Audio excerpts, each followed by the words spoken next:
जैसे कि last episode में हमने देखा कि टैंग चैन ने टैंग क्लैन का सबसे पावरफुल अटैक यूज कर लिया था, जिससे उसकी जान बच गई थी और क्वैन रेंशु घायल हो गई थी। और अब 30 मिनट पूरे हो चुके थे, यानी ये बेट टैंग चैन जीत गया है। टैंग चैन कहता है कि वेपन टैंग क्लैन की काउंटलेस जनरेशंस की देन है और ये मेरा आखिरी ट्रम्प कार्ड था। अनफॉर्चुनेटली मेरी पावर अभी नफ नहीं थी, वरना ये तुम्हारे हाथ को एक्सप्लोर कर दिया होता, यानी गॉड को भी अटैक जान से मार दिया होता। क्वैन रेंशु को बहुत गुस्सा आता है, क्योंकि अब उसे पता चल जाता है कि टैंग चैन ने उसे उल्लू बनाया है। टैंग चैन उसे रोक नहीं रहा था और टैंग चैन बस उसका ध्यान हटा रहा था अपने मेन अटैक से। टैंग शैंग ने जो सीक्रेट वेपन यूज किया है, टैंग शैंग को डर था कि एंजेलिक फ्लेम इस सीक्रेट वेपन को जब वो क्वैन रेंजू के पास आएगा तो वो जला देगी। इसे टैंग शैंग ने बुढ़ा वेपन का नाम लेकर उसे ओवर एम्फेसाइज कर दिया अपने वेपन को, लेकिन उसने यूज तो ग्वैन इन टीयर्स का ही किया था। क्वैन को लगा कि वेपन सिर्फ उसका डिफेंस के लिए है, इसलिए उसने अपना डिफेंस एक्टिवेट नहीं किया, लेकिन टैंग शैंग का ये वेपन उस पर अटैक कर कर आया। क्वैन रेंजू कहती है कि मैं एक गॉड बन गई हूँ और मुझे अपना डिफेंस डाउन नहीं करना चाहिए था। तुमने मेरी ह्यूमैनिटी का गलत फायदा उठाया है। मुझे सिर्फ अपने जजमेंट की सुननी चाहिए थी कि मेरे सीक्रेट स्वॉर्ड तुम्हें यूं ही मार देगी। टैंग चैन कहता है कि तुम्हें रिग्रेट करने की जरूरत नहीं है, ये तो बस मेरा लक चल गया कि ग्वैन इन टीयर्स ने तुम्हें घायल कर दिया। अब क्योंकि 30 मिनट पूरे हो गए थे, इसलिए क्वैन रेंशु कहती है कि तुम जीत गए, इसलिए अब जा सकते हो।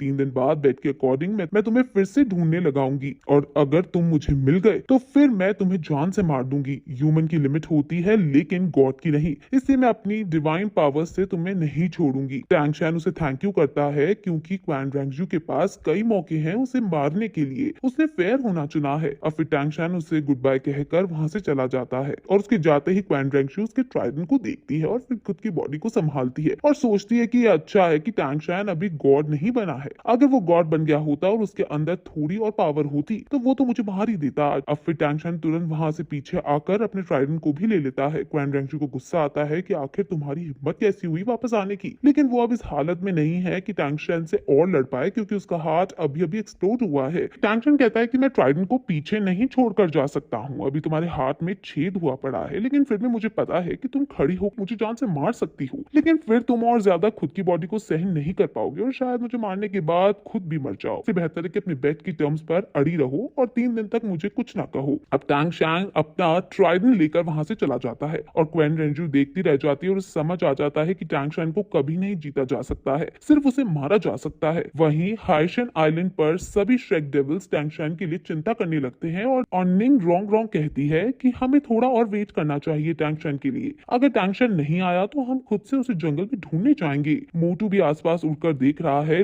लेकिन टैंग शैंग का उसे कोई साइन नहीं दिखा। टैंग शैंग जल्दी से भाग भाग कर हाइशन आइलैंड की तरफ आने की कोशिश कर रहा है, लेकिन क्योंकि वो थक गया है इसलिए वो अपनी फुल स्पीड में नहीं भाग पा रहा। वो इसलिए एक जगह मेडिटेट करने बैठ जाता है और ऑस्कर का सॉसेज खाकर खुद को रिकवर करने लगता है। अब रिंग्स को एक्सप्लोर करने का साइड इफेक्ट यहाँ आने लगा है और टैंग शैंग की फिजिकल स्ट्रेंथ भी काफी वीक हो गई है और उसकी वेन्स भी रप्चर हो गई है। टैंग शैंग के दोस्त यानी श्रेक डेविल्स काफी ज्यादा चिंता में आ रहे हैं कि अब तक तो टैंग शैंग को आ जाना चाहिए था, वो आया क्यों नहीं, क्या वो किसी मुसीबत में तो नहीं अटक गया। लेकिन उनको ये भी पता है कि अगर टैंग शैंग 99 लेवल के सोल मास्टर से भी लड़ेगा तो वो भी बचकर आ जाएगा, तो फिर क्यों उसे अब देर हो रही है। वो सोच में पड़ जाते हैं। अब टैंग शैंग मेडिटेट करता करता समझ गया कि वो फुल पावर अपनी रीगेन नहीं कर पाएगा और 3 दिन में बीच पर पहुंचना इम्पॉसिबल ही है। अब रात हो जाती है, इसलिए श्रेक डेविल्स भी टैंग शैंग को ढूंढने के लिए ग्रुप में अलग अलग बढ़ जाते हैं। क्वैन रेंजू से लड़ते लड़ते टैंग शैंग की लेवल 96 पार कर गई। अब उसे मेडिटेट करते हुए और आगे बढ़ते हुए कुछ दिन बीत जाते हैं और वो अभी भी बीच पर नहीं पहुंचता। आसपास उसके आग जलने लगती है और टैंग शैंग इसलिए आगे बढ़ने लगता है। वो सील को फील कर पा रहा है। अब क्वैन रेंजू की डोमेन अब उसके पास आती जा रही है और टैंग शैंग अभी समझ जाता है कि उसे उड़कर नहीं जाना चाहिए। वो नीचे आकर प्रिज्म का यूज करके इनविजिबल होने का ट्राई करता है, लेकिन उसकी ये चाल काम नहीं आती और क्वैन रेंजू उसे लोकेट कर लेती है और वो पूरी तरह से रिकवर हो गई है। वो एंजल डोमेन में टैंग शैंग को लॉक कर देती है, जिससे टैंग शैंग अब हिल डुल नहीं पा रहा है। क्वैन रेंजू गुस्से में है, इसलिए वो जल्द से जल्द टैंग शैंग को मारना चाहती है और वो अपनी डिवाइन पावर का यूज करती है, जो कि मैजिकल स्किल है और इसका नाम द सन सीक्रेट स्वॉर्ड है। अब वो सन की पावर जितनी एनर्जी टैंग शैंग के ऊपर छोड़ देती है और टैंग शैंग को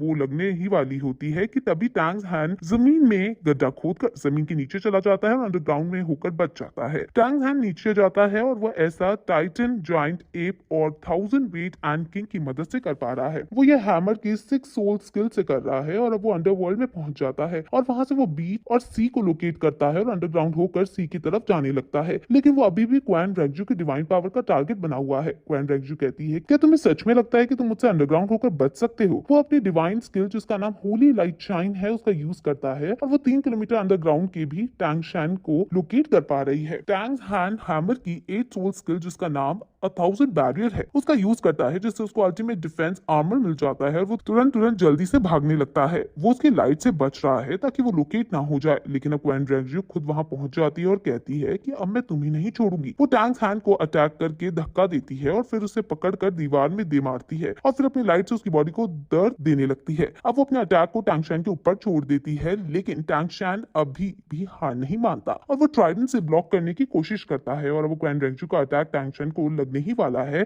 कि तभी वहां हर तरफ पानी आ जाता है और वहां खुद अब सी गॉड आ चुके हैं और वो कहते हैं कि जिस तरह पानी का कोई कांस्टेंट शेप नहीं होता, इसी तरह युद्ध के कोई फाइनाइट नियम नहीं होते। टैंग शैन सी गॉड से रिक्वेस्ट करता है कि क्वैन ने मेरे साथ फेयर फाइट की है और अगर आप बीच में आकर मुझे बचाओगे तो ये क्वैन रेंजू के साथ इनजस्टिस होगी। लेकिन सी गॉड कहते हैं कि फाइट फेयर नहीं है, उसे अपनी डिवाइन पावर के साथ तुम्हें पकड़ा है, जबकि तुम सिर्फ एक ह्यूमन हो। सिर्फ मेरा बीच में आना ही अब इस लड़ाई को फेयर और बैलेंस बना सकता है। अब तुम देखोगे कि गॉड के बीच फाइट्स क्या होती है। तुम कभी मत भूलो कि हमारी पावर सी से आती है और तुम्हें इसकी विड्रॉ करना आना चाहिए। क्वैन रेंजू कहती है कि खुद सी गॉड टैंग शैन को बचाने आए हैं और वो फिर उस पर अटैक कर देती है और फिर ये एपिसोड यहीं खत्म हो जाता है।